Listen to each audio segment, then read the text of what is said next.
in a way futuristic, but in a way it's for right now. We need to learn how to tap in to the presence of God. We need to learn how to tap in to the presence of God. Now, the children are dismissed to go to their classes, and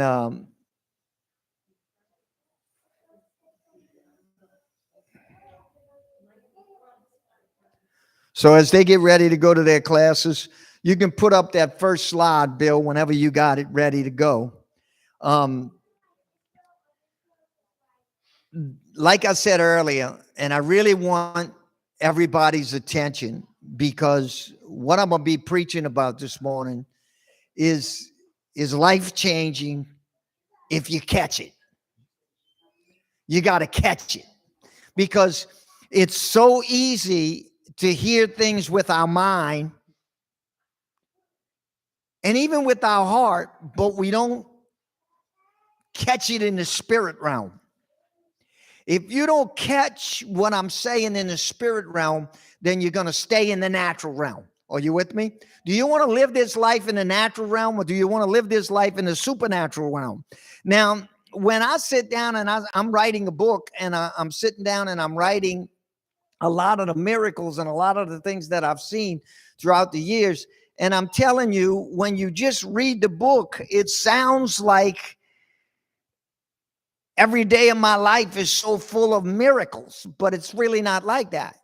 You go through a period of time, and then God moves and something supernatural happens, and you pray for somebody and God heals them, or you're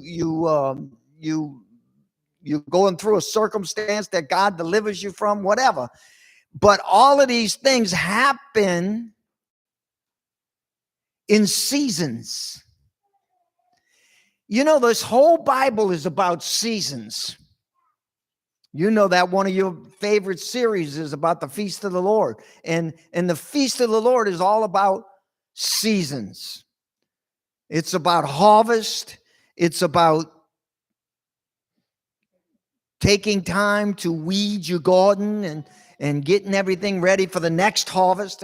And it goes from harvest to harvest to harvest. And we need to learn that we live in seasons. And there are times when God is clipping branches off of us that we grew that we didn't have any business growing. Amen.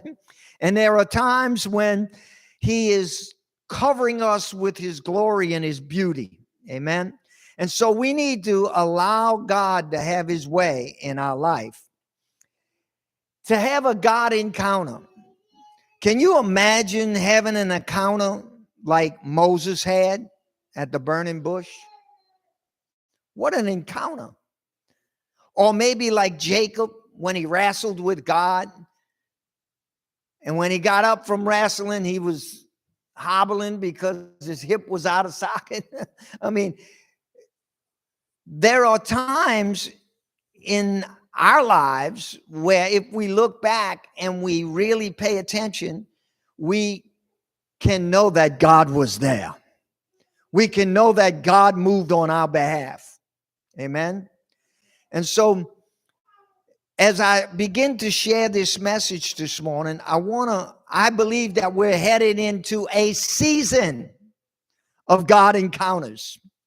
I believe we're going to see more and more of God's encounters as we move into this season. And the reason why I'm saying that is because we're in a season of change.